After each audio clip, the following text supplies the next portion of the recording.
হাদিসে আসছে কিয়ামতের ময়দানে সূরা মুলুক বান্দাকে নিরাপত্তা দিয়া জান্নাতের সামনে দাঁড়ায় থাকবে আর রবের সাথে সুপারিশ করার জন্য কথা বলবে। আর কোন ব্যক্তি যদি প্রতিদিন ঘুমাবার আগে সূরা তাকাসুর তেলাওয়াত করে, আল্লাহর রাসূল বলেন 1000 আয়াত তেলাওয়াত করার নেকি তার আমলনামায় জমা হবে। এগুলাই হলো পরকালের পুঁজি, কবরের বাতি, নিজের ব্যক্তিগত আমল, ছোট ছোট সূরা, এগুলাই হলো জান্নাতে যাওয়ার উসিলা। প্রিয় ভাইয়েরা আমার, হাদিস শরীফে আসছে যখন কোন মানুষ জিহ্বা লড়াইয়া সূরা ইখলাস 10 বার পড়ে, গত কয়েক বছর না কয়েক মাস আগে অক্টোবরের দিকে আমি আর মুফতি আরিফ বিন হাবিব সাহেব দুইজনে একটা হাউজিং এর ভিতরে ঢুকছি দেখার জন্য। হাউজিং মধু সিটির ভিতরে গিয়া দেখলাম বিশাল বড় বড় বিল্ডিং, 7 তলা 10 তলা 11 তলা, উপরের দিকে চাইলে টুপি খুললে যায়, এত বড় বড় বিল্ডিং, চোখ ধাঁধানো বিল্ডিং। মানুষ বলতে তো সবার ভিতরে লোভ আছে, কার মনে না চায় একটা বিল্ডিং বানাই? কেউ যদি কয় আমার মনে চায় না, এর মন হইছে পাথর, এর মনে কিছুই চায় না। প্রিয় ভাইয়েরা আমার, এবার যখন আমি বললাম ভাই এত চমৎকার বিল্ডিং, যদি মৃত্যুর আগে একটা বানাইতে পারতাম চমৎকার হইতো, জীবনযাত্রা অনেক সুন্দর হয়ে যেত। সে বলল ভাই যখন দুনিয়ার কোন লোভ লালসা ভিতরে চলে আসবে, আশাই তো স্বাভাবিক, সাথে সাথে সূরা ইখলাস 10 বার পড়বেন। আল্লাহর রাসূল বলেন 10 বার যদি সূরা ইখলাস পড়া হয়, পড়ার সাথে সাথে জান্নাতে একটা বিল্ডিং তৈরি হয়ে যায়। সুবহানাল্লাহ, জোরে বলেন। সূরা ইখলাস 10 বার পড়বেন। বড় লোকের বাড়ি গাড়ি বিল্ডিং দেখে আফসোস করবেন না, যখন খারাপ লাগবে সূরা ইখলাস 10 বার পড়বেন। দুনিয়ার বিল্ডিং এর টেম্পার দুর্বল, এক সময় বিল্ডিংও থাকবে না, বিল্ডিং এর নিচে মাটিও থাকবে না। এই যে আমেরিকার বড় বড় বিল্ডিং পুইরা ছাই বানায় মাটিতে ফালায় রাখছে আল্লাহ। তুরস্কে শত শত বিল্ডিং কে এক ধাক্কায় মাটির সাথে মিশায়া দিয়েছে। ইন্দোনেশিয়ায় পানির আঘাতে এক ধাক্কায় 5 লক্ষ মানুষকে আল্লাহ পানিতে ভাসায়া দিছে। তো দুনিয়ার বিল্ডিং, টাকা পয়সা, বাড়ি গাড়ি এক সময় থাকবে না, পুরা পৃথিবী একদিন তুলার মতো উড়বে। কথা ঠিক না বেঠিক? কিছুই থাকবে না। অতএব দুনিয়ার ফাও প্যারা নিয়া মনের ভিতরে অশান্তি রাখা কোনো লাভ নাই। তার চেয়ে নীরবে হালাল ভাবে জীবন চালান আর ফাঁকে ফাঁকে সূরা ইখলাস পড়েন। 100% নিশ্চিত কনফার্ম জান্নাতে আপনার জন্য আল্লাহ তাআলা ঘর তৈরি করে দিবেন। এজন্য রব্বুল আলামিন বলেন ইয়াতলুনা কিতাবাল্লাহ, নিশ্চয়ই যারা আল্লাহর কোরআন তেলাওয়াত করে, সন্তানদেরকে যারা কোরআন শিখায়, নিজে কোরআন শিখে, আপনার সন্তান ডাক্তার হবে, ডক্টর হবে, প্রফেসর হবে, ইঞ্জিনিয়ার হবে, কিন্তু কমপক্ষে 3টা বছর নুরানি খানায় পড়াতে হবে। আপনার সন্তান আপনাকে নিয়ে ব্যস্ত থাকবে না, বরং আপনার সম্পদ নিয়ে মারামারি কারাকারি করবে। এটাই বাস্তবতা। এইজন্য রব্বুল আলামিন কোরআনে বলেন ইয়াউমা লা ইয়ানফাউ মালু ওয়ালা বানুন ইল্লা মান আতাল্লাহা বিকলবিন সালিম। কিয়ামতের ময়দানে মাল কাজে আসবে না, সম্পদ কাজে আসবে না, সন্তান কাজে আসবে না। যেই সন্তানের জন্য পাগল হয়ে গেছেন, যেই সন্তানের জন্য খাদ্যে ভেজাল দেন, যেই সন্তানের জন্য লোনের টাকা নিয়ে বাড়ি বানাইছেন, যেই সন্তানের জন্য কিস্তিতে নাম লেখাইছেন, যেই সন্তানের জন্য আরেকজনের সম্পদ নিজের পকেটে নিছেন, যেই সন্তানের জন্য অবৈধ সম্পদ দখল করে বসে আছেন, যেই সন্তানের জন্য চাঁদাবাজি করেন, যেই সন্তানের জন্য টেন্ডারবাজি করেন, যেই সন্তানের জন্য গরিবের কাছ থেকে জোর কইরা রক্ত চুষে টাকা নেয়, এমন ডাকাত আছে না নাই? যেই সন্তানের জন্য নিজের আখের গুজার বাচ্চা কাচ্চার ভবিষ্যতের জন্য ছেলে মেয়েদেরকে এস্টাবলিশ করেন। এই সম্পদ এমন একটা দিন আসবে কাজে আসবে না। শুধু সম্পদই কাজে আসবে না, ব্যাপারটা এমন না। আল্লাহ পাক বলেন মাল কাজে আসবে না, সন্তানও কাজে আসবে না। দুনিয়ায় বেঁচে থাকতেই তো ছেলে মেয়ে কাজে আসে না, মরার পরে তো দূরের কথা। বর্তমান অধিকাংশ ছেলে মেয়েরা দুনিয়ার মোহে মা বাবাকে অবজ্ঞা করে। অধিকাংশ ফ্যামিলির ভিতরে নেশাখোর সন্তান ঢুকে গিয়েছে, ঠিক না বেঠিক? 10টা সন্তান থাকলে 2-1টা কোনো না কোনো ভাবে নেশার সাথে জড়িত হয়ে যায়। 5টা ছেলে থাকলে নসিব ভালো হইলে তো আলহামদুলিল্লাহ, খারাপ হইলে একটা যদি নেশাখোর হয় পুরা ফ্যামিলিটা তছনছ হয়ে যায়। আল্লাহ জাল্লা জালালুহুর দরবারে অসংখ্য অগণিত শুকরিয়া, যে মহান রব্বে কারীম আমাদেরকে দুনিয়ার হাজারো কর্মব্যস্ততাকে উপেক্ষা করে দলমত নির্বিশেষে হিংসাত্মক মনোভাব দূর করে এহকাল জীবনে শান্তি, পরকাল জীবনে মুক্তির সন্ধানে বেহেশতের বাগান, জান্নাতের বাগান, অত্যন্ত চমৎকার পরিবেশে মনোমুগ্ধকর একটি জায়গায় মাগরিবের নামাজের পরে অত্যন্ত গুরুত্বপূর্ণ একটি সময় দুনিয়ার সমস্ত কাজকর্ম থেকে বিরত হয়ে আল্লাহ তাআলার অনুগ্রহ দয়ার চাদরে আবৃত করে আল্লাহ আমাদেরকে এই মাহফিলে উপস্থিত হওয়ার তৌফিক দান করেছেন। এই জন্য ঈমানের আওয়াজকে বড় করে আবেগ ভরা কণ্ঠে দিল থেকে কালেমাতে শুকর আদায় করি আলহামদুলিল্লাহ।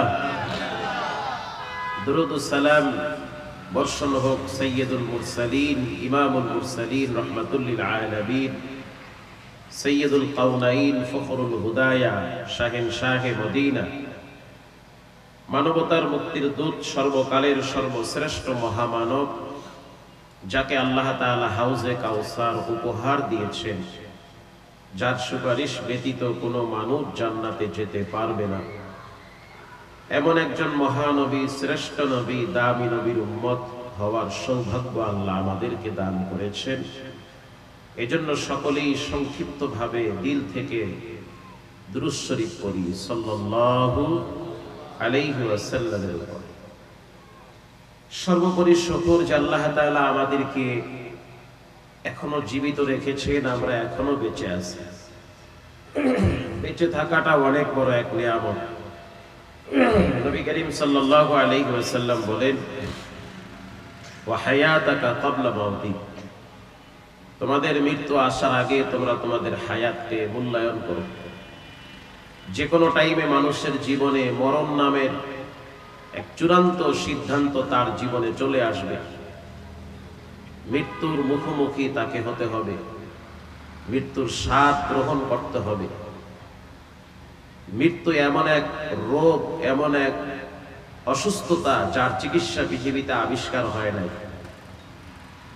প্রতিদিন যেই হারে মানুষ মৃত্যুবরণ করে, প্রতিদিন যে সমস্ত মানুষ পৃথিবী থেকে বিদায় হচ্ছে, আল্লাহ তাআলা আমাদেরকে তাদের থেকে এখনো পর্যন্ত আলাদা করে সুস্থতার সহিত দ্বীনের নেসবতে ছোট্ট হায়াতের জিন্দেগির আজকের রাত্রটার কিছু সময়কে ভালো একটি পরিবেশে দ্বীনি মজমায় কোরআন সুন্নাহ ভিত্তিক 2-4টা কথা আমলের নিয়াইতে শ্রবণ করার জন্য মাগরিবের নামাজের পরে আজকের এই প্যান্ডেলে আসা ও বসার তৌফিক দান করেছেন।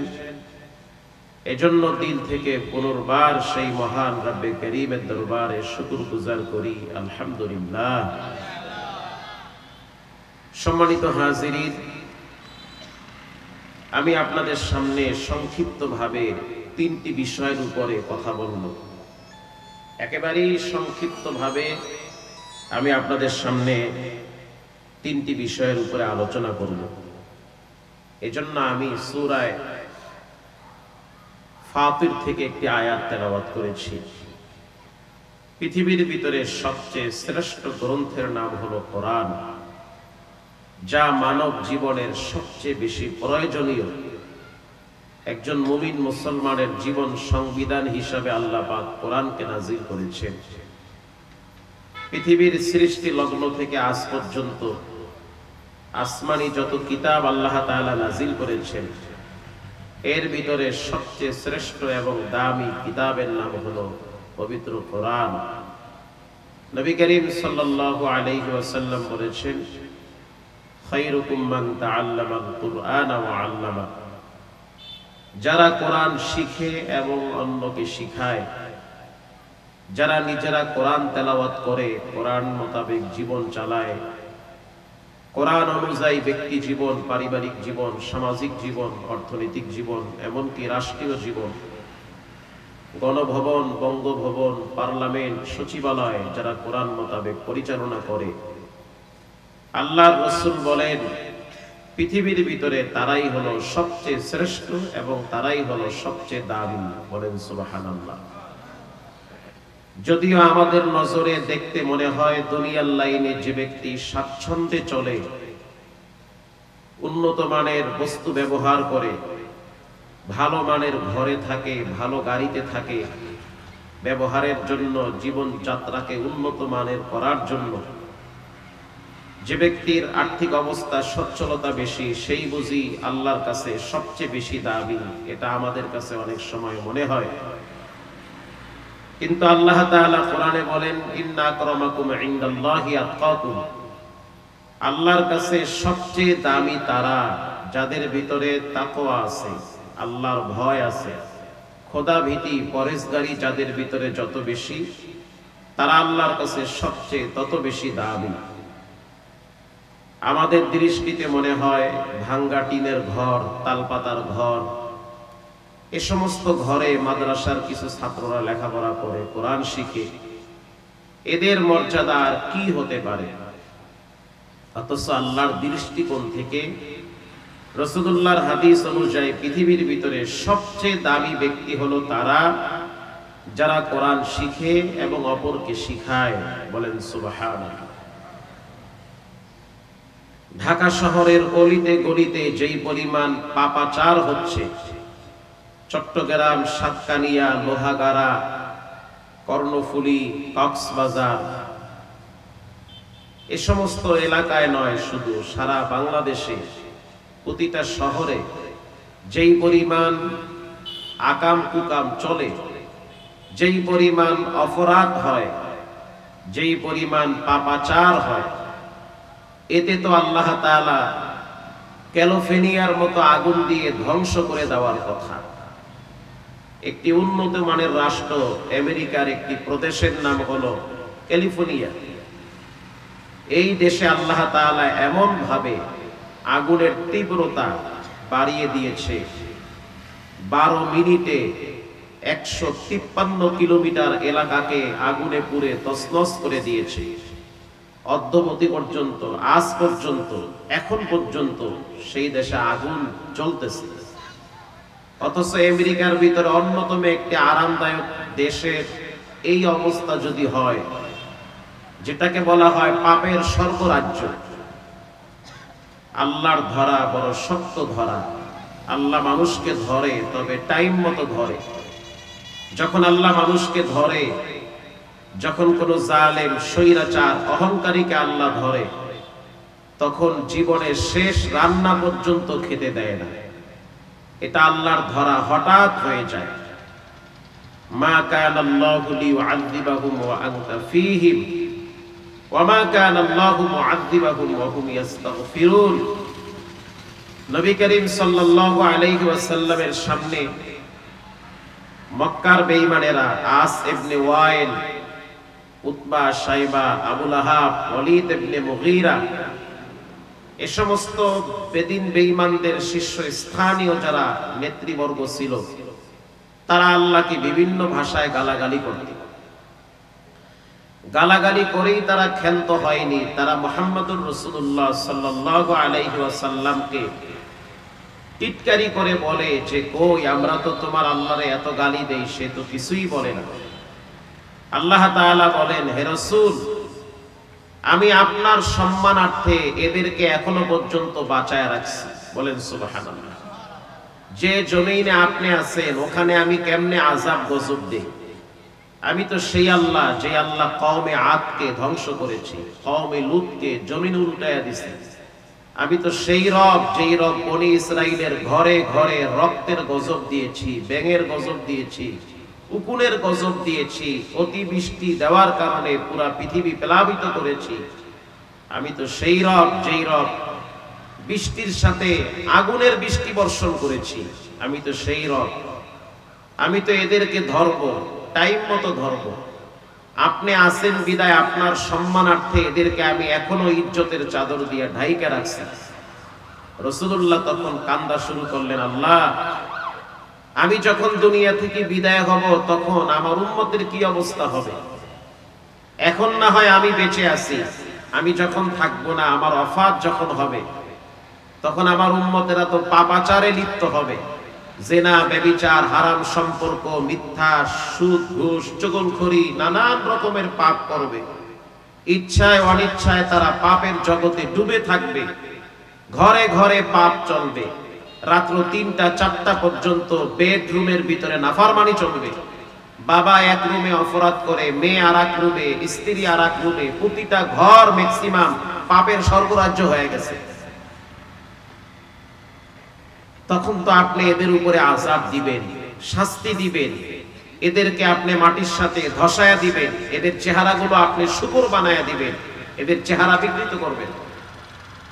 তখন আল্লাহ তাআলা বলেন, ওয়ামা কানা আল্লাহু মুআযযিবাহুম ওয়া হুম ইস্তাগফিরুন। যদি আপনার উম্মতদের বিবেক বুদ্ধি থাকে, ন্যূনতম যদি জ্ঞান থাকে, তারা পাপ করার পরে যদি তওবা করে, ইস্তেগফার করে, আমার কাছে গোপনে ক্ষমা চায়, আমি আল্লাহ তাদেরকে আরো কিছুদিন দুনিয়াতে বাঁচায় রাখবো। সুবহানাল্লাহ বলেন। তাহলে এখন বেঁচে থাকার জন্য মূল সম্বল হলো আল্লাহর কাছে তওবা করা। আল্লাহ আপনাকে এখনো ইজ্জতের সহিত বাঁচায় রাখবে, তবে শর্ত গোপনে আল্লাহর কাছে তওবা করতে হবে। আর এই তওবা করার মাধ্যম হলো কোরআন। বলেন, তওবা করার মাধ্যম কি? কোরআন। বর্তমান বাংলাদেশের ভিতরে যেই পরিমাণ পাপাচার হচ্ছে, যেই পরিমাণ অপরাধ চলতেছে, এগুলো তো আরো আগে এই দেশ ধ্বংস হয়ে যাওয়ার কথা। কিন্তু ঢাকা শহর বলেন, চট্টগ্রাম শহর বলেন, লোহাগাড়া বলেন, অলিতে গলিতে কিছু মাদ্রাসা আছে, দ্বীনি প্রতিষ্ঠান আছে। রাত্র 2টায় 3টায় 4টায় তারা আল্লাহর কোরআন নিয়ে নামাজে দাঁড়িয়ে যায়। রাত্র 4টার সময় তারা কোরআন তেলাওয়াতে মগ্ন থাকে। আর কিছু নাফরমানরা ফজরের নামাজ না পড়ে রিল্যাক্সে, দিব্যি আরামে দিন পার করে দেয়, রাত পার করে দেয়। আল্লাহ তাআলা এই সমস্ত কোরআনওয়ালাদের কারণে এখনো পর্যন্ত আমাদের মতো পাপী বান্দাদেরকে বাঁচায় রাখছে। কথা ঠিক না ব্যাঠিক? এখনো আল্লাহ ইজ্জতের সহিত আমাকে বাঁচায় রাখছে। এজন্য রব্বুল আলামিন বলেন, ইন্নাল্লাযীনা ইয়াতলুনা কিতাবাল্লাহি ওয়া আকামুস সালাহ ওয়া আনফাকু মিম্মা রাযাকনাহুম সিররা ওয়া আলানিয়াতান ইয়ারজুনা তিজারাতাল লান তাবুর। যে ব্যক্তি 3টা কাজ করবে, রব্বুল আলামিন তার জন্য কল্যাণের দরওয়াজা খুলে দিবে। যে ব্যক্তি 3টা আমল করবে, 3টা ইবাদতের পাবন্দী করবে, আল্লাহ তাআলা তার জন্য পরকালের স্বাচ্ছন্দ্যে থাকার মতো জান্নাতের গেট খুলে দিবে। পৃথিবীর ভিতরে সবচেয়ে শ্রেষ্ঠ কিতাবের নাম হলো কোরআন। যেই কোরআনের মাধ্যমে অসভ্য মানুষগুলোকে সভ্যতার দ্বার প্রান্তে পৌঁছায়া দেয়, যেই কোরআনের মাধ্যমে একটা খারাপ সমাজকে ভালো বানানো যায়, কোরআনের মাধ্যমে ব্যক্তি জীবন সংশোধন করা যায়, পারিবারিক জীবন সংশোধন করা যায়, কোরআনের মাধ্যমে রাষ্ট্রীয় জীবনও সংশোধন করা যায়। এই দেশ অনেকভাবে শাসন হয়েছে, কখনো ভাবির মাধ্যমে, কখনো চাচার মাধ্যমে, কখনো দাদার মাধ্যমে। এই দেশ প্রকৃত শাসন হয় নাই, বরং শোষণ হয়েছে, জুলুম হয়েছে, নির্যাতন হয়েছে। সব দলের শাসন দেখা শেষ, এবার আমরা কোরআনের শাসন দেখতে চাই। আসতে বলবেন না, জোরে বলেন। সব দেখা শেষ।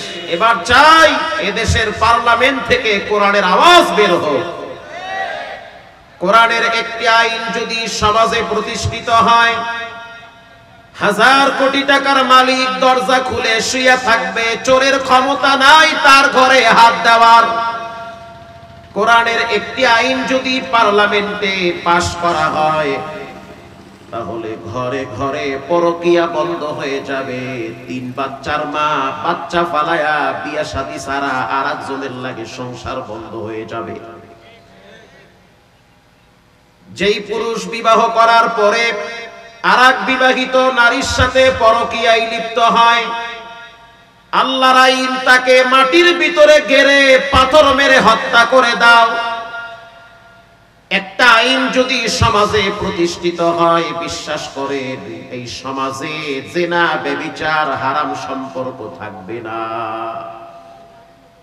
আল্লাহর রাসূল বলেন, পৃথিবীর মানুষ শুনে নাও, কিয়ামতের ময়দানে 7 শ্রেণীর মানুষ আরশে আজিমের নিচে ছায়া পাবে। এর ভিতরে অন্যতম শ্রেণীর মানুষ যারা আল্লাহর কোরআন অনুযায়ী দেশ পরিচালনা করত, ন্যায় নীতি ইনসাফের সহিত যারা পার্লামেন্ট, গণভবন, বঙ্গভবন, সচিবালয় চালাইত। ইনসাফওয়ালা বাদশা, ন্যায়পরায়ণ বাদশা, দিনদার বাদশা কিয়ামতের দিন আল্লাহর আরশের নিচে ছায়া পাবে। আর যারা দিনদার, নেককার, পরেশগার নেতার পিছনে থাকবে, কিয়ামতের দিন ওই নেতা কর্মী সহ আল্লাহর আদালতে দাঁড়িয়ে যাবে। সুবহানাল্লাহ বলেন। ইয়াউমা নাদউ কুল্লা উনাসিম বিইমামিহিম, কিয়ামতের দিন কর্মীদেরকে নেতা সহ ডাকা হবে। লোহাগাড়ার মুসলমানেরা, যুবক শুনে নেন, এমন নেতাকে জীবন আদর্শ হিসাবে গ্রহণ করবেন না যেই নেতা নামাজ পড়ে না, কোরআনের আইন মানতে চায় না, আল্লাহর বিধানের প্রতি যার অ্যালার্জি আছে, এমন হারামখোর নেতার পিছনে থাকা যাবে না। যেই নেতা ইসলাম চায়, কোরআন চায়, যেই নেতা বলবে জমিন যার, আইন চলবে তার, যেই নেতা বলবে ইনিল হুকমু ইল্লা লিল্লাহ, যেই নেতা বলবে সৃষ্টি যার, আইন চলবে তার, আমরা তার পাশে থাকতে চাই।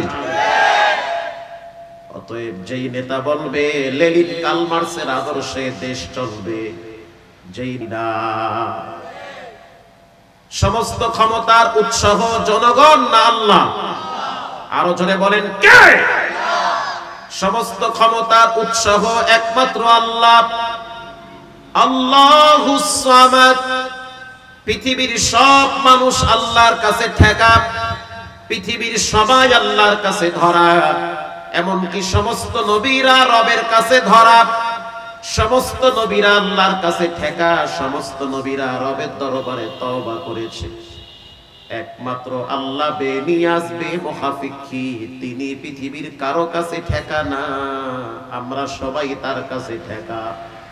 হুয়াল আউয়ালু ওয়াল আখিরু ওয়াল যাহিরু ওয়াল বাতিন ওয়া হুয়া বিকুল্লি শাইইন আলীম।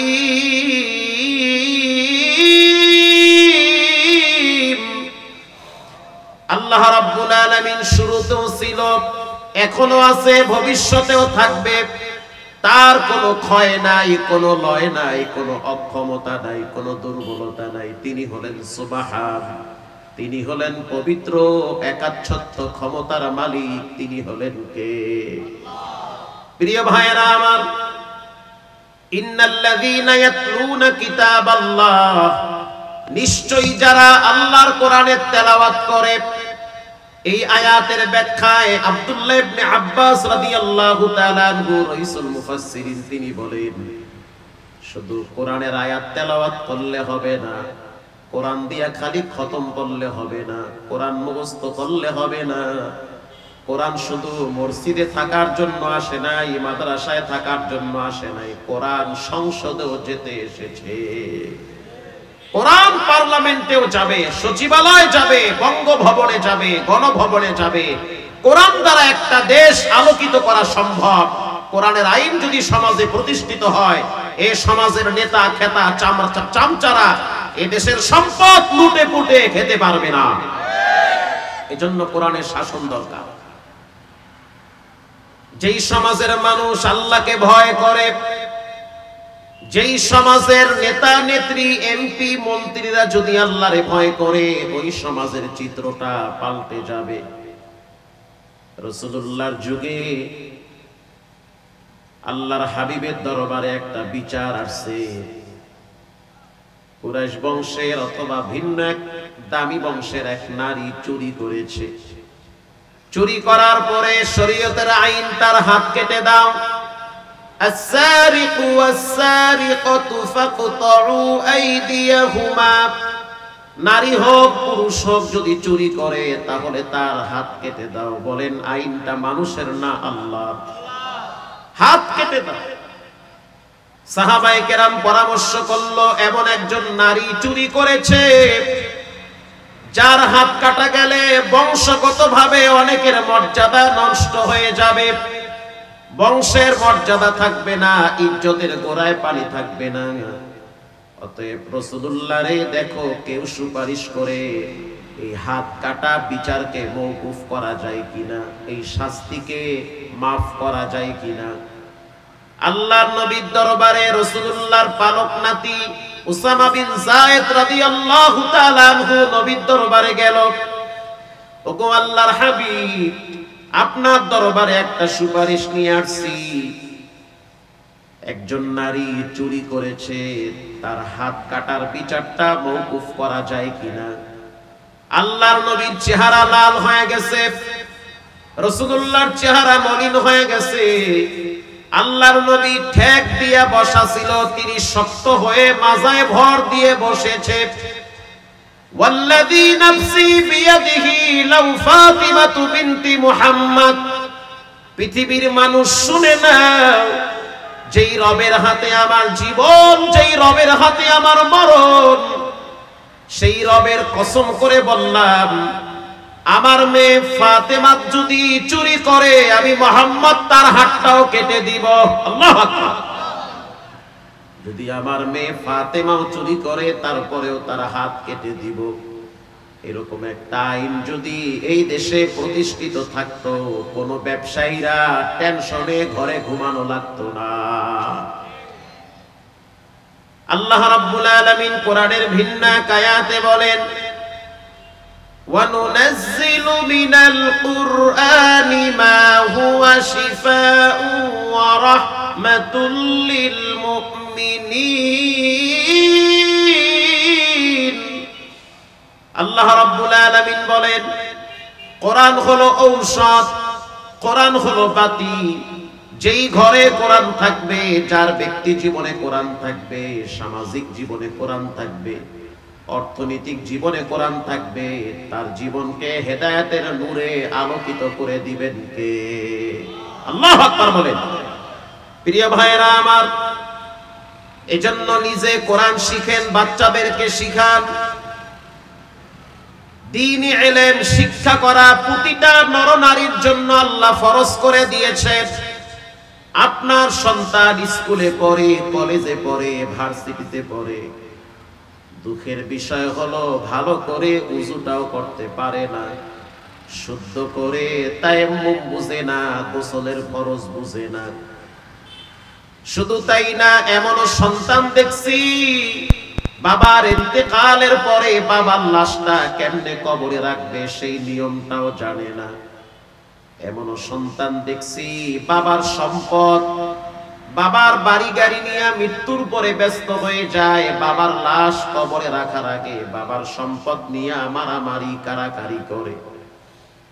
আপনাদের কর্ণফুলীর ঘটনা গোটা পৃথিবীর মানুষ দেখছে। বাবার লাশ ফালায় রাখছে, সন্তান বলে দাফন করা যাবে না। কেন দাফন করা যাবে না? বলে বাবা আমার সাথে উল্টা পাল্টা করছে। তার মানে বাবার উপরে সে খেপা আছে। কেন? বলে সম্পদের লোভে। জনপ্রতিনিধি, স্থানীয় প্রশাসন, ওলামায়ে কেরাম আইসা এই বাবার লাশটারে অনেক কষ্ট করে কর্ণফুলীতে দাফন করেছে। এরকম হাজার হাজার ঘটনা আছে। সন্তানের ভিতরে দ্বীনি বুঝ না থাকার কারণে মা বাবার মৃত্যুর পরে সন্তানরা মা বাবার জন্য দোয়াটাও করতে চায় না, ঠিক না বেঠিক?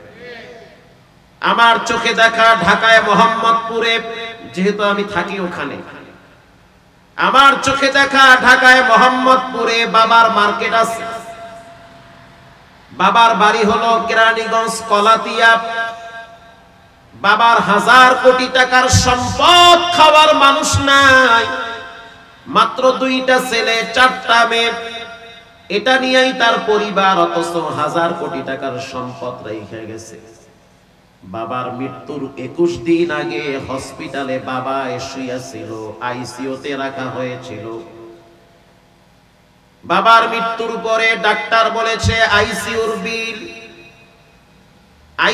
বিল উঠছে প্রায় 12 থেকে 14 লক্ষ টাকা। যদি লাশ নিতে চান হসপিটালের বিল পরিশোধ করা লাগবে। 2টা ছেলে, 2টাই হলো না ফারমান। 2টা ছেলে গিয়া বলল, মরা বাবার লাশ নিতে গেলে আবার টাকা লাগবে কেন? বাবাই তো মইরা গেছে, লাশ নিতে আবার টাকা লাগবে কেন? বলে চিকিৎসা করছি না, টাকা লাগবে না, আইসিইউতে রাখছি না, তারে তো অক্সিজেন দেওয়া হইছে। এবার বড় সন্তান বলে, টাকাও দিব না, লাশও নিব না। কি সুবহানাল্লাহ, নাউজুবিল্লাহ। টাকাও দিব না, লাশও নিব না। চিন্তা করে দেখেন সামাজিক অবস্থা, ছেলেমেয়ের মাইন্ড কোথায় চলে গেল। এই সমাজের অধিকাংশ ছেলেমেয়েরা শিক্ষিত হয়, তবে মানুষ হয় না, অমানুষ হয়। হওয়ার পিছনে অন্যতম কারণ হলো এগুলারে নষ্ট বানায় মা বাবা। কারণ দুনিয়ার শিক্ষার জন্য মা বাবা যেই পরিমাণ ছেলে মেয়েদেরকে প্রেসার দেয়, সকালবেলা সন্তান কোচিং এ না গেলে মা বাবায় যেই পরিমাণ ধমক দেয়, প্রাইভেটে না গেলে বাবায় ধমক দেয়, কোচিং এ না গেলে বাবায় ধমক দেয়, বিশ্বাস করেন নামাজে না গেলে এর অর্ধেক ধমক দেয় না। কথা ঠিক না বেঠিক? আপনার হাতের কামাই আপনি খাইবেন। এই শেষ বয়সে এই দোষ দিয়েন না যে আমার পোলা মাইয়া আমার জিগায় না। আপনার নিজের কামাই, এটা কামাই করছেন নিজে, নিজের পায়ে নিজে কুড়াল দিচ্ছেন। আমরাও তো মা বাবার ছেলে মেয়ে, আমরা তো ফাইজলামি করি না, আপনারটাই করে কা। প্রিয় ভাইয়েরা আমার, যেই মা বাবা সন্তানকে রবকে চিনায় না, রসুলকে চিনায় না, যেই বাপ সন্তানকে নবীকে চিনায় না, আল্লাহকে চিনায় না, কোরআন চিনায় না, ইসলাম চিনায় না, একটা টাইমে দেখবেন ওই সন্তান মা বাবাকেও চিনবে না। আমি তো বাংলাদেশের অধিকাংশ বৃদ্ধাশ্রম গুলায় ঘুরে ঘুরে দেখছি, বৃদ্ধাশ্রম গুলার ভিতরে অধিকাংশ শিক্ষিত সন্তানের মা বাবারা। সন্তান কি করে? বলে 2টা ছেলে, 2টাই ডাক্তার। সন্তান ইঞ্জিনিয়ার, ডক্টর, ব্যারিস্টার, এত বড় বড় শিক্ষিত, কিন্তু মা বাবার শেষ ঠিকানা হয় বৃদ্ধাশ্রমে। এর অন্যতম একটি কারণ হলো মা বাবা ছেলে মেয়েদেরকে সুশিক্ষা দিতে পারে না। প্রাইভেট কোচিং আর স্কুল কলেজ নিয়ে ব্যস্ত ছিল। দ্বীনি বুঝ ছেলে মেয়েদেরকে দেওয়ার ক্ষেত্রে মা বাবায় সবচেয়ে বেশি অলসতামি করছে। প্রিয় ভাইয়েরা আমার, কেরানীগঞ্জে বাবার লাশ নেওয়ার জন্য মেয়ে 3টা বাবার সেই হসপিটালের সামনে দাঁড়িয়ে আছে। 4টা মেয়ে ছিল বাবার। সন্তানদের কথা হলো, মেয়েরা বলেছে, বাবাই যেহেতু 1000 কোটি টাকার সম্পদ রেখে গেল, মাত্র 14 লক্ষ টাকা বিল উঠছে, এটা তো আমাদের 10টা দোকান ভাড়াই বছরে পাই। তার চেয়ে একটা কাজ করি, আমাদের 4 বোনের ভাগে যেই দোকানগুলা পড়ছে 6 মাসের ভাড়া একসাথে জমা করে হসপিটালের বিল দিয়ে বাবার লাশ নিয়ে আমরা দাফন করব। সাধারণত মেয়েরা বাবার ভক্ত বেশি হয়, ঠিক না বেঠিক? এজন্য মেয়েদেরকে বেশি ভালোবাসবেন। আল্লাহর রাসূল বলেন, কেউ যদি মেয়ে সন্তানকে বেশি ভালোবাসে, তার প্রতি কেয়ারফুল হয়, কেউ যদি কন্যা সন্তানকে লালন পালন করে বড় বানায়, কেউ যদি কন্যা সন্তানকে লালন পালন করে সুশিক্ষা দিয়ে ভালো পাত্রস্থ করে, আল্লাহর রাসূল বলেন কিয়ামতের দিন সে আমি রাসূলের সাথে একই জান্নাতে থাকবে, মাঝখানে কোনো পার্টিশন থাকবে না। ইন্নাল্লাযীনা ইয়াতলুনা কিতাবাল্লাহ,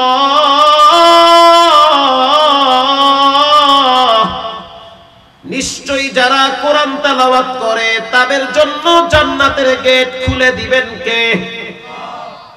হাদিসে আসছে আল্লাহর রাসূল বলেন কোন মানুষ যদি প্রতিদিন ঘুমাবার আগে সূরা মুলক তেলাওয়াত করে, তাবারাকাল্লাযী বিয়াদিহিল মুলক ওয়া হুয়া আলা কুল্লি শাইইন কাদির, আল্লাহর রাসূল বলেন কেউ যদি ঘুমাবার আগে সূরা মুলক তেলাওয়াত করে, এই সূরাটা কবরের ভিতরে তারে আলো দিয়ে কবরে আরামে রাখবে।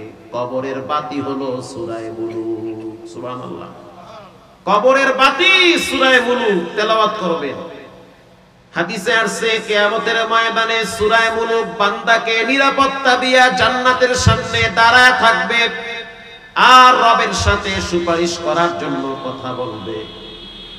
আর কোন ব্যক্তি যদি প্রতিদিন ঘুমাবার আগে সূরা তাকাসুর তেলাওয়াত করে, আল্লাহর রাসূল বলেন 1000 আয়াত তেলাওয়াত করার নেকি তার আমলনামায় জমা হবে।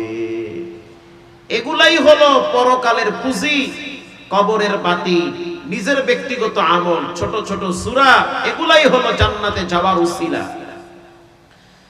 প্রিয় ভাইয়েরা আমার, হাদিস শরীফে আসছে যখন কোন মানুষ জিহ্বা লড়াইয়া সূরা ইখলাস 10 বার পড়ে,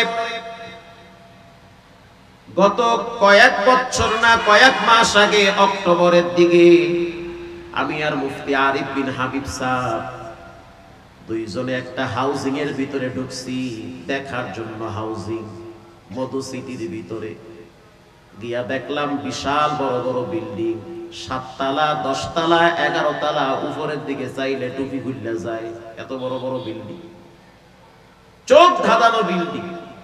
মানুষ বলতে তো সবার ভিতরে লোভ আছে, কার মনে না চায় একটা বিল্ডিং বানাই? কেউ যদি কয় আমার মনে চায় না, এর মন হইছে পাথর, এর মনে কিছুই চায় না। প্রিয় ভাইয়েরা আমার, এবার যখন আমি বললাম ভাই এত চমৎকার বিল্ডিং, যদি মৃত্যুর আগে একটা বানাইতে পারতাম চমৎকার হইতো, জীবনযাত্রা অনেক সুন্দর হয়ে যেত। সে বলল ভাই যখন দুনিয়ার কোন লোভ লালসা ভিতরে চলে আসবে, আশাই তো স্বাভাবিক, সাথে সাথে সূরা ইখলাস 10 বার পড়বেন। আল্লাহর রাসূল বলেন 10 বার যদি সূরা ইখলাস পড়া হয়, পড়ার সাথে সাথে জান্নাতে একটা বিল্ডিং তৈরি হয়ে যায়। সুবহানাল্লাহ, জোরে বলেন। সূরা ইখলাস 10 বার পড়বেন। বড় লোকের বাড়ি গাড়ি বিল্ডিং দেখে আফসোস করবেন না, যখন খারাপ লাগবে সূরা ইখলাস 10 বার পড়বেন। দুনিয়ার বিল্ডিং এর টেম্পার দুর্বল, এক সময় বিল্ডিংও থাকবে না, বিল্ডিং এর নিচে মাটিও থাকবে না। এই যে আমেরিকার বড় বড় বিল্ডিং পুইরা ছাই বানায় মাটিতে ফালায় রাখছে আল্লাহ। তুরস্কে শত শত বিল্ডিং কে এক ধাক্কায় মাটির সাথে মিশায়া দিয়েছে। ইন্দোনেশিয়ায় পানির আঘাতে এক ধাক্কায় 5 লক্ষ মানুষকে আল্লাহ পানিতে ভাসায়া দিছে। তো দুনিয়ার বিল্ডিং, টাকা পয়সা, বাড়ি গাড়ি এক সময় থাকবে না, পুরা পৃথিবী একদিন তুলার মতো উড়বে। কথা ঠিক না বেঠিক? কিছুই থাকবে না। অতএব দুনিয়ার ফাও প্যারা নিয়া মনের ভিতরে অশান্তি রাখা কোনো লাভ নাই।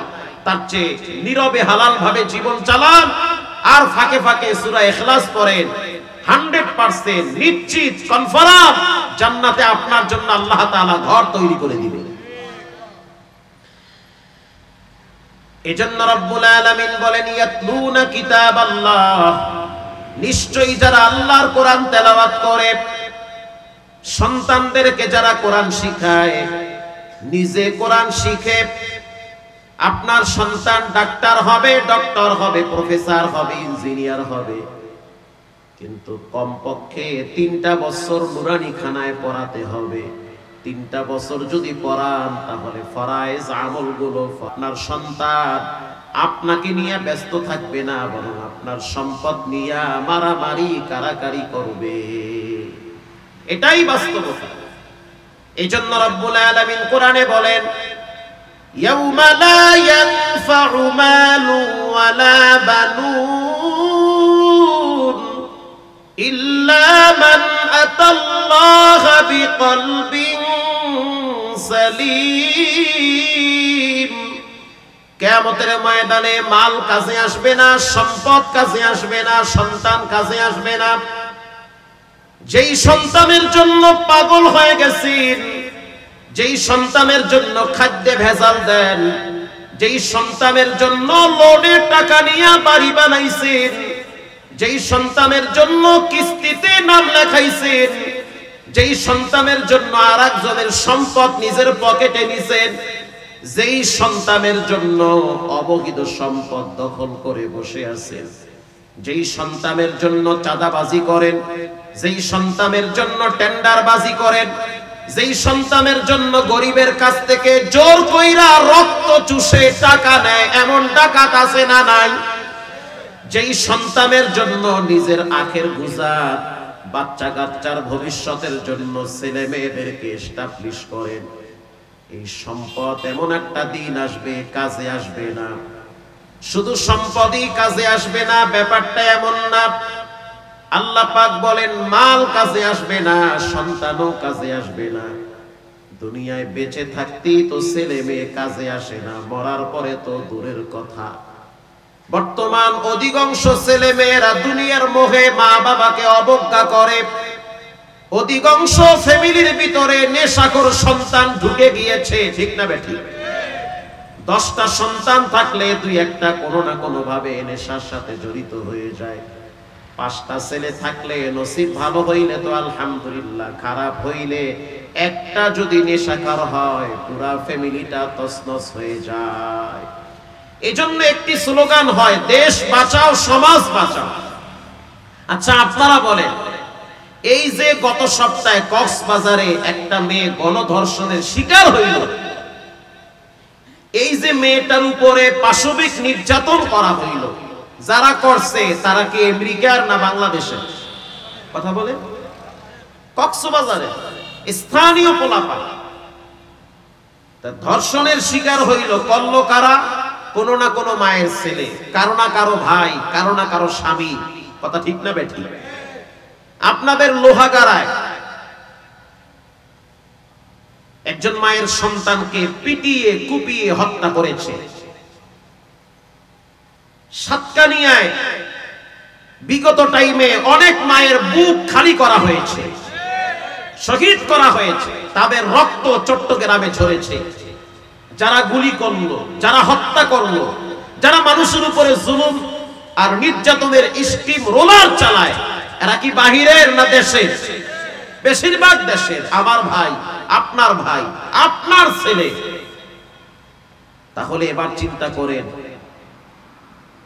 দেশ এবং সমাজ যদি বাঁচাতে চান, 2টার উপরে আপনাকে কথা বলতে হবে। প্রথম হলো আপনার সন্তানকে বখাটে যুবক থেকে বাঁচাতে হবে, আপনার ছেলেকে মাদক থেকে বাঁচাতে হবে, আপনার ছেলেকে খারাপ আড্ডাখানা থেকে বাঁচাতে হবে, আপনার ছেলেকে খারাপ সংগঠন থেকে বাঁচাতে হবে।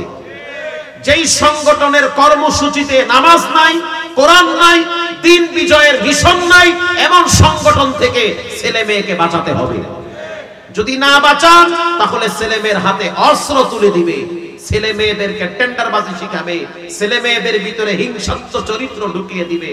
তাহলে সমাজে যত অপকর্ম হয়, আমার ছেলে, আমার ভাই, আপনার ছেলে করে। এই ছেলে মেয়েদেরকে বাঁচাতে হলে বাপ তার ছেলেকে বাঁচাবে, মা তার মেয়েকে বাঁচাবে। মেয়েটা কোচিং ফাঁকি দিয়া আর একটা ছেলে নিয়ে কোন পার্কে ঘুরতে চায়, এটা মা খবর নিবে।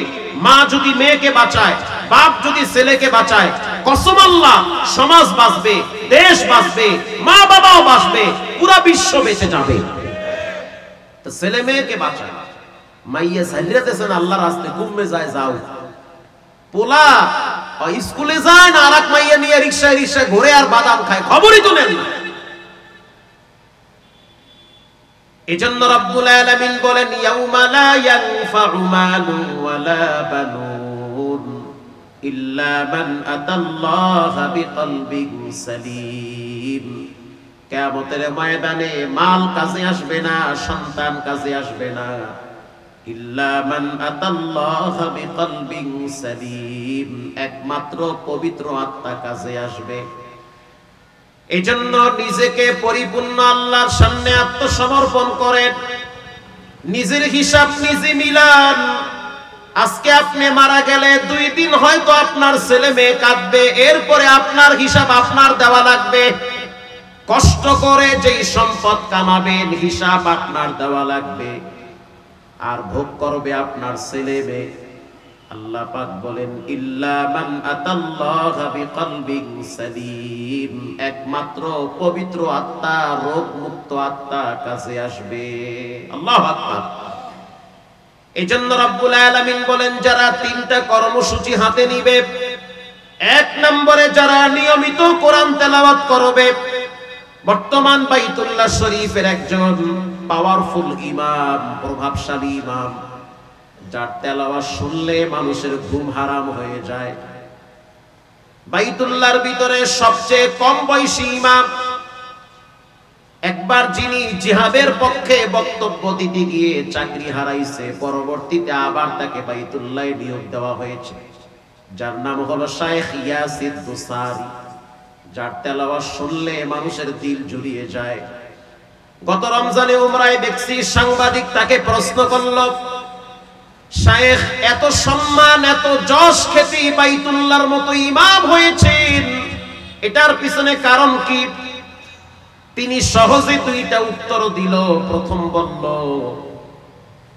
আল্লাহর ঘরের ইমাম হওয়ার যোগ্যতার বলে হওয়া যায় না, এটা আমার মা বাবার দোয়া।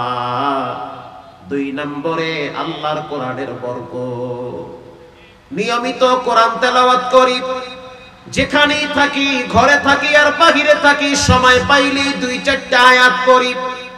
এজন্য দেখবেন বাইতুল্লাহর ইমামদের সবার তেলাওয়াত নকল হয়, তার তেলাওয়াত কেউ নকল করতে পারে না। যখন তিনি তেলাওয়াত করে তখন মনে হয় সবে মাত্র কোরআন নাজিল হইতেছে, এত চমৎকার তার তেলাওয়াত। আমি তো নিজের চোখে দেখছি, সে যেই রাস্তা দিয়ে হাঁটে, সিকিউরিটি গার্ড, এই রাস্তা দিয়ে চলার সময় আরবের বাচ্চারা ধুলাবালুগুলা বুকে লাগায়। কেন লাগাও? বলে আল্লাহর কোরআন হাইটে গেছে, এই জন্য বুকে লাগাই। তাহলে বুঝেন কোরআন মানুষকে কোথায় নিয়ে যায়। এই জামার কাপড়টার তেমন দাম নাই, মাত্র 600 টাকা গজ।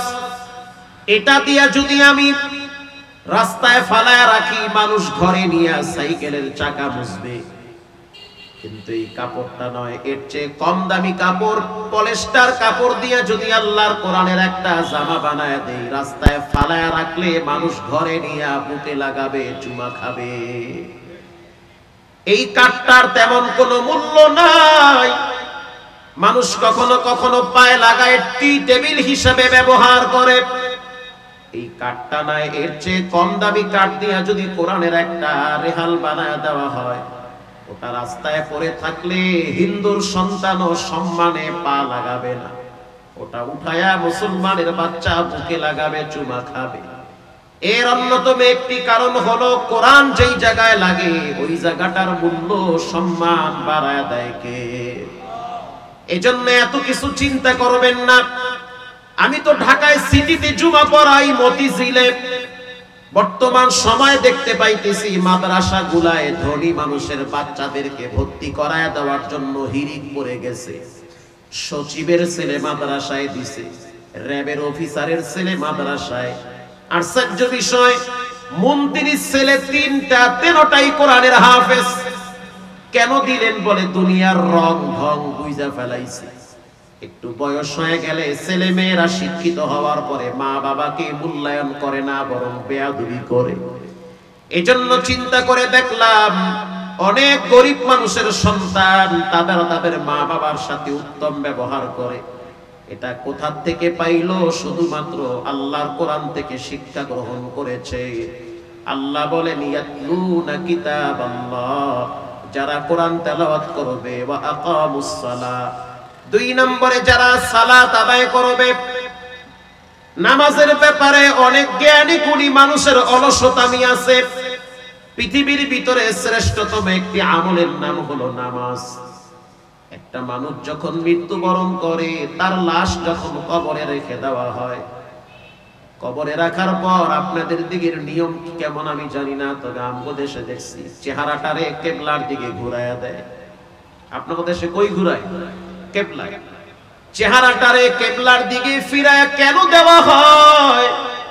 এই জন্য দেওয়া হয় যে তুমি মরার আগে চেহারাটা কেবলার দিকে ফিরাইছো, মৃত্যুবরণ করার আগে তোমার চেহারাটা বাইতুল্লাহর দিকে ফিরে সিজদা দিয়েছো, মরার পরেও চেহারা বাইতুল্লাহর দিকে ঘুরাও। মরার আগে যদি চেহারাটা কিবলার দিকে না ফিরান, মরার পরে চেহারা কিবলায় ফিরায় লাভ নাই। কথা কন না কেন? লাভ আছে? কিসের লাভ? মরার পরে ফেরেশতারা বাটাম ফাটা দিবে। মৃত্যুবরণ করার আগে চেহারাটা কিবলার দিকে ফিরান। আর কবরে যখন লাশ দাফন করে যার যার মতো বাড়িতে যাবে। কবর একটা ভয়ঙ্কর জায়গা। রাসূল বলেছেন কারো জন্য জান্নাতের বাগান অথবা কারো জন্য জাহান্নামের গর্ত। কে কোন বংশের, কে কোন গোত্রের এই পরিচয় চলবে না, যার হিসাব তারই দেওয়া লাগবে। প্রিয় ভাইরা, আবার কবরে প্রশ্ন করা হবে মান রব্বুকা, বলো তোমার রবের নাম কি? উত্তর দিতে হবে রব্বি আল্লাহ, আমার রব একজন। জোরে বলেন তিনি হলেন কে? প্রত্যেকটা জিনিসের প্র্যাকটিস ছাড়া বাস্তবতা হয় না, প্র্যাকটিস ছাড়া কোনো জিনিসের সফলতা আসে না।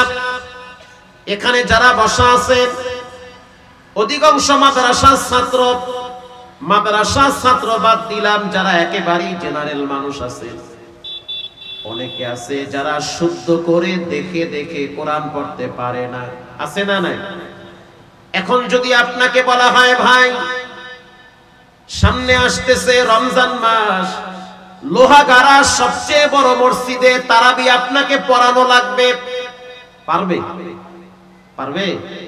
পারবে না। কেন? তার চর্চা। এখন যদি বলি ভাই তারাবি পড়ান লাগবে না, আপনি সূরা তারাবি পড়ায়েন, খতম তারাবি লাগবে না, সে বলবে হুজুর আমার তো চালু নাই, চর্চা নাই, আমি ভালো করে দেখেও পড়তে পারি না, কেমনে আমি দাঁড়ায় দাঁড়ায় সূরা তারাবি পড়াবো? যদি আমি বলি ও ভাই আপনার সূরা তারাবিও লাগবে না, আপনি ফরজ নামাজটা পড়াইয়েন, পিছনে 2-4-500 মাওলানা দাঁড়ায় থাকবে, যেই লোকটা শুদ্ধ করে কোরআন পড়তে পারে না, বলেন সে কি ইমামতির মুসাল্লায় দাঁড়ায়া ঠিক মতো নামাজ পড়াইতে পারবে? পারবে? পারবে না। আবার যদি আমি বলি বাংলাদেশের একজন ছোট্ট হাফেজ সালেহ আহমদ তাকরিমকে যদি বলি সন্তান আগামী রমজান মাসে আন্দার কিল্লা মসজিদে তুমি তারাবি পড়াবা, পারবা নাকি বলো? সে বলবে হুজুর কিসের আন্দার কিল্লা, যদি আপনি আমারে আল্লাহর ঘর বাইতুল্লাহ দাঁড় করায় দেন, ওখানেও দেখায় দিব যে তাকরিম কেমন হাফেজ। ঠিক না বে ঠিক? সে কেন পারবে, আপনি কেন পারবেন না? তার চর্চা আছে, আপনার চর্চা নাই, এজন্য আপনি পারেন না।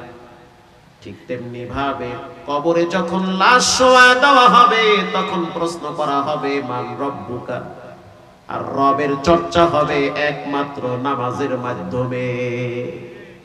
একটা মানুষ যখন নামাজে দাঁড়ায় আলহামদুলিল্লাহি রাব্বিল আলামিন বলেন, রব শব্দ আছে না নাই? আছে, আছে। এরপরে যখন সূরা শেষ করার পরে রুকুতে যায়, তখন একটা দোয়া পড়ে, তাসবিহ পড়ে, সুবহানা রাব্বিয়াল আযীম। বলেন এখানেও রব আছে না নাই? এরপরে যখন আপনি সোজা হয়ে দাঁড়াবেন, সামিআল্লাহু লিমান হামিদা রাব্বানা লাকাল হামদ। বলেন এখানেও রব আছে না নাই? তাহলে সর্বনিম্ন 3 বার পড়া লাগবে সুবহানা রাব্বিয়াল আযীম, সুবহানা রাব্বিয়াল আযীম, রব্বানা লাকাল হামদ। আপনি বারবার রব শব্দ ব্যবহার করতেছেন। এরপরে যখন আপনি নিজের অস্তিত্ব আমিত্বকে বিলীন করে দিয়ে সিজদায় লুটিয়ে পড়বেন, আল্লাহর রাসূল বলেন যখন মানুষ সিজদায় যায়, সিজদা আল্লাহর কাছে সবচেয়ে প্রিয়, তখন রব্বুল আলামিন বান্দার কপালের নিচে রবের কুদরতি পা ঢুকায়া দেয়। সে রবের কুদরতি পায়ে সিজদায় লুটিয়ে পড়ে। তখন আপনার জিহ্বা থেকে একটি তাসবিহ বের হয়, সুবহান রাব্বিয়াল আ'লা, সুবহান রাব্বিয়াল আ'লা। বলেন এখানেও রব আছে না নাই? নামাজ শেষ হওয়ার পর এবার আপনার মনে চাচ্ছে আমি একটু রবের দরবারে দোয়া করি। কেমনে দোয়া করবেন সেটাও তো আল্লাহ শিখায়া দিয়েছে। রব্বানা যালামনা আনফুসানা ওয়া ইল্লাম তাগফির লানা ওয়া তারহামনা লানাকুনান্না মিনাল খাসিরিন। রব্বানা যালামনা, বলেন রব আছে না নাই? এবার আপনার মনে চাচ্ছে, মানুষের ন্যাচারালি অভ্যাস, মানুষ যখন দোয়া করে তখন তার মায়ের কথা মনে পড়ে। একটা মানুষ যদি ডাকাতও হয়, চোরও হয়, দুর্নীতিবাজও হয়, সবচেয়ে খারাপ ব্যক্তিও যদি হয়, আর ওই ব্যক্তির মা যদি কবরে চলে যায়, বিশ্বাস করেন নামাজের পরে যখন সে দোয়া করে অটোমেটিক তার মৃত মা বাবার চেহারা চোখের সামনে ভাসে। সে রবের দরবারে মায়ের জন্য দোয়া করবে, এটা আল্লাহ জানে। আল্লাহ শিখায়া দিছে, বলো বান্দা রব্বির হামহুমা কামা রব্বায়ানি সগীরা। আল্লাহু আকবার। তাহলে আপনি প্রতিটা বাক্য রব বলে বলে সময়গুলো এইভাবে অতিবাহিত করছে। যেই বান্দা প্রতিদিন 5 ওয়াক্ত সালাত আদায় করবে, এই 5 ওয়াক্ত নামাজের ভিতরে শত শতবার রব শব্দ আপনার আল্লাহ আপনার মুখ থেকে বের করে নেয়। আর আপনি যদি হঠাৎ মারা যান, আপনার লাশ যখন কবরে রাখবে, ফেরেশতারা যখন বলবে মান রব্বুকা, বলো তোমার রবের নাম কি, অটোমেটিক উত্তর আসবে আমার রব একজন, তিনি হলেন কে? এখানে যারা সাধারণ পাবলিক আছেন, যুবক যারা আছেন, তাদের জন্য আমার বয়ান, জীবনে যত অপরাধ করেন খবরদার কোনোদিন নামাজ ছেড়ে দিবেন না। কারণ একটা মানুষের মৃত্যুর টাইমে নামাজের কথা সবচেয়ে বেশি মনে পড়ে। রানা প্লাজা ভেঙ্গে পড়েছিল, আপনারা তো গিয়া দেখেন নাই, আমি তো গিয়া দেখছি মানুষের অবস্থা কত ভয়াবহ হয়েছে। সেই রানা প্লাজার ভিতরে 1 থেকে 1,500 মানুষ মারা গেল। বিশ্বাস করেন মনে হইতে আছে কিয়ামতের ময়দান কায়েম হয়ে গেছে। এক একটা মানুষকে যখন ভিতর থেকে বের করে তখন পানি পানি বলে চিৎকার মারে। এক একটা মানুষকে যখন ভিতর থেকে বের করে তাকায় দেখছি মুখের সাথে রক্ত লেগে আছে। সাংবাদিকরা প্রশ্ন করে, ভাই কেন তোমার মুখে রক্ত? বলে পানি না থাকার কারণে নিজের শরীর কামড়ায়া রক্ত বের করে জিহ্বা দিয়া চাইটা চাইটা খাইছি। কিয়ামতের ময়দানের সিমটম নমুনাগুলো ওখানে পাওয়া গেছি।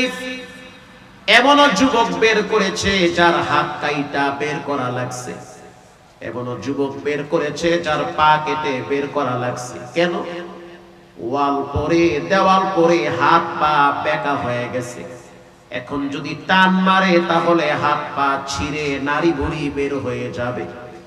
এজন্য ওখানে হাত কাইটা দেহ বের করেছে। হাত যাক, তারপরেও লোকটা বেঁচে থাকুক।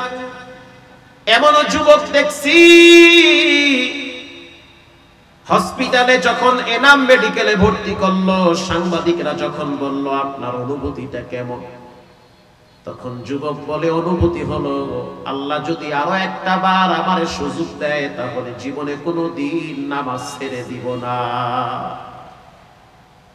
যখন আমি ভিতরে ছিলাম তখন 2টা জিনিসের প্রতি আফসোস ছিল। 1 নম্বরের আফসোস, মা তুমি আমাকে মাফ করে দাও। কারণ মা বাবার সাথে বেয়াদবি করলে তখন অবস্থা ভয়াবহ হয়ে যায়, মৃত্যুর আগে আগে তার যন্ত্রণা আরো বেড়ে যায়। যেই সন্তান মা বাবার সাথে বেয়াদবি করবে মৃত্যুর সময় তার যন্ত্রণা আরো বেড়ে যাবে। 2 নম্বরে যারা ইচ্ছা করে নামাজ ছেড়ে দিবে, আপনি জিনা করলেও নামাজ পড়া লাগবে। হুজুর আমি মিথ্যা বলি, মিথ্যা বলেন তারপরেও নামাজ পড়া লাগবে। হুজুর আমি হারাম খাই, খান তারপরেও নামাজ পড়া লাগবে। হুজুর আমি সমাজের সবচেয়ে খারাপ যুবক, তারপরেও নামাজ পড়া লাগবে। বিশ্বাস করেন একটা টাইমে খারাপ জিনিস থাকবে না, নামাজই থেকে যাবে। গত বছর আপনারা পত্রিকায় দেখছেন, ঢাকা থেকে লঞ্চ বরিশালে যাওয়ার সময় লঞ্চে আগুন লাগছিল। সেখানে এমনও যুবক ছিল যার বিবাহ কালকে হবে, হাতে মেহেদি লাগাইছে। লঞ্চের ভিতরে আগুন লাইগা সেই যুবকও কয়লা হয়ে গেছে। মৃত্যুর আগে আগে তার মায়ের সাথে শেষ কথা, ও মা যতদিন আমি নামাজ ছেড়ে দিয়েছি আমার নামাজগুলা তুমি গোপনে গোপনে আদায় করে দিও, আর আমার মৃত্যুর পর আমার চেহারাটা যেন মানুষ না দেখে, কারণ আমি পড়তে পড়তে হয়তো আমার চেহারার রং থাকবে না, কালো হয়ে যাব। মসজিদের পাশে আমার লাশটারে দাফন কইরো, নামাজিওয়ালা মানুষ যেন আমার কবরের পাশে দাঁড়ায় একটু জিয়ারত করে। প্রিয় যুবক ভাইয়েরা আমার, বর্তমান বাংলাদেশে যুবকদের মৃত্যুর হার সবচেয়ে বেশি। চট্টগ্রামে সীতাকুণ্ডে গত বছর দেখছেন কন্টেইনার বাস্ট হয়ে কত মানুষ মারা গেল। আপনাদের কক্সবাজার রোডে প্রায় দিন গাড়ি অ্যাক্সিডেন্টে মানুষের লাশ গাড়ি থেকে বের করে। আর যারা মুসলমান ঈমান আনছে কিন্তু নামাজ ঠিক মতো পড়ে না, এদের মৃত্যুর টাইমে নামাজের প্রতি আক্ষেপ আফসোস বেশি থাকে। আল্লাহ রাব্বুল আলামিন কোরআনে বলেন, ইন্নাল্লাযীনা ইয়াতলুনা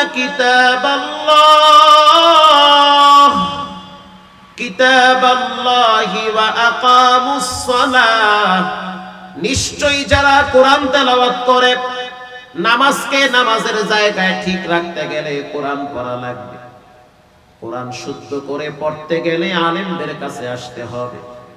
আপনি একা একা চেষ্টা করেও পারবেন না। আপনি তো হরকত বুঝবেন না, মদ মাখরাজ বুঝবেন না, টান গুন্না বুঝবেন না। ওস্তাদ ছাড়া একা একা কোরআন শুদ্ধ করা যাবে না। প্রয়োজনে মসজিদের ইমামের কাছে 10 মিনিট সময় দিয়ে তাকে কিছু হাদিয়া দিয়ে হলেও কোরআনটাকে শুদ্ধ করা লাগবে। নামাজ ভঙ্গের কারণ 19টা, এর ভিতরে অন্যতম একটি কারণ হলো নামাজে অশুদ্ধ পড়া।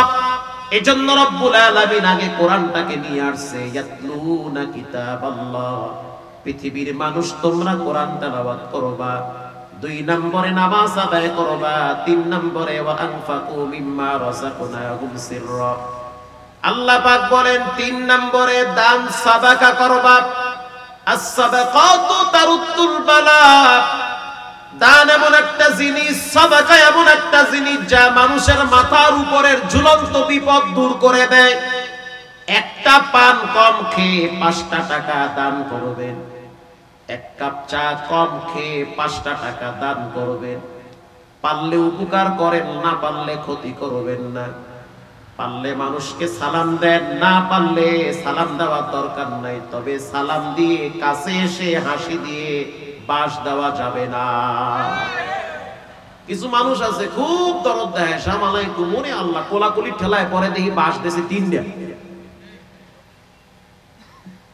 পারলে উপকার করেন, না পারলে ক্ষতি করা যাবে না। প্রতিদিন একটা বিড়ি কম খেয়ে 5টা টাকা আল্লাহর রাস্তায় দান করবেন। চট্টগ্রামের মানুষ তো বিড়ি খায় মুড়ির মতো, কথা কন না কেন? হ্যাঁ ঠিক কথা।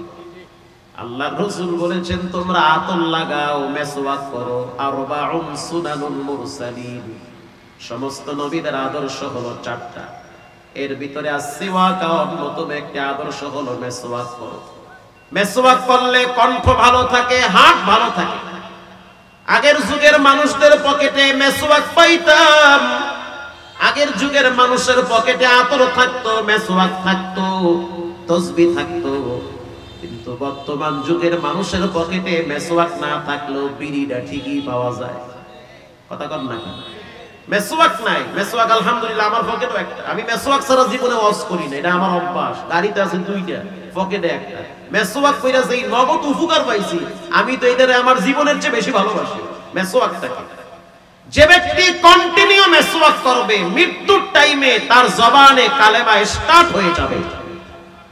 কলেমা মনে থাকে, মরা তো লাগবে, হয় ট্রাকের নিচে, না হয় গাড়ির তলে, না হয় ঘরে, না হয় বাইরে, না হয় আগুনে, না হয় পানিতে। হঠাৎ তো একদিন মরণ হবে।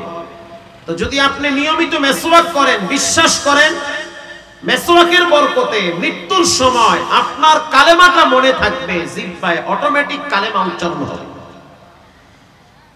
প্রিয় যুবক ভাইয়েরা আমার, জীবনে কোনোদিন নামাজ ছেড়ে দেওয়া যাবে না, ইনশাআল্লাহ বলেন। এই যে সংগঠন দেখতেছেন, ওলামায়ে কেরামের সংগঠন, সময় সুযোগ থাকলে তাদের সাথে একটু বসবেন, 10টা মিনিট সময় দিবেন। মনের অশান্তগুলা দূর হয় আলেমদের কথার মাধ্যমে। আজ থেকে পাক্কা নিয়ত করে নেন, জীবনে কোনোদিন নামাজ ছাড়বো না, হারাম খাবো না, আলেমদের সাথে বেয়াদবি করব না, দিন বিজয়ের জন্য চেষ্টা করব। দিলটা যদি ভালো থাকে, তওবার নিয়াইতে দুইটা হাত আল্লাহকে দেখায়া দেন। নারায়ে তাকবীর।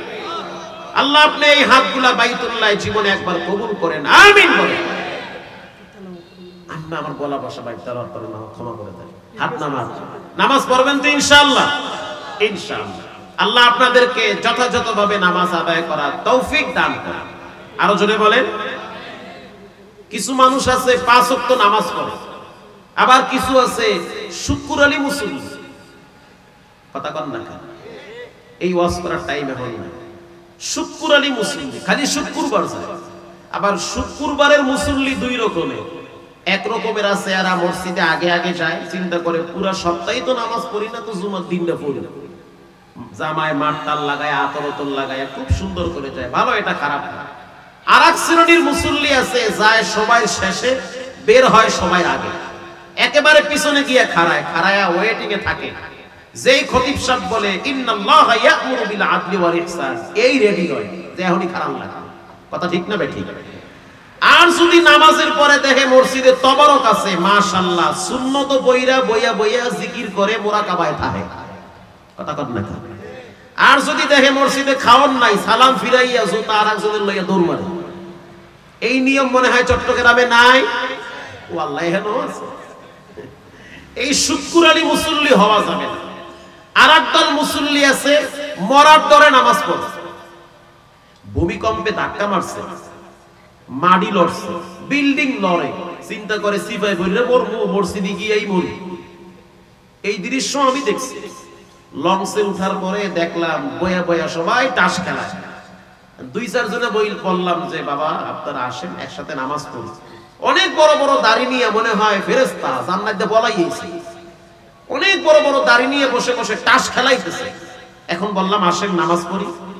যার নামাজ হেদ দাঁড়ে, যার কবর হেদ দাঁড়ে, যার চিন্তা হেদ দাঁড়ে।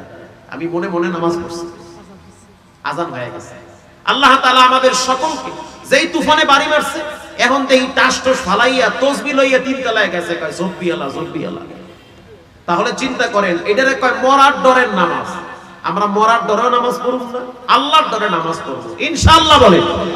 আল্লাহ আমাদেরকে তৌফিক দান করুন। ওয়া আখিরি দাওয়ানা আলহামদুলিল্লাহি রাব্বিল আলামিন। আসসালামু আলাইকুম ওয়া রাহমাতুল্লাহ।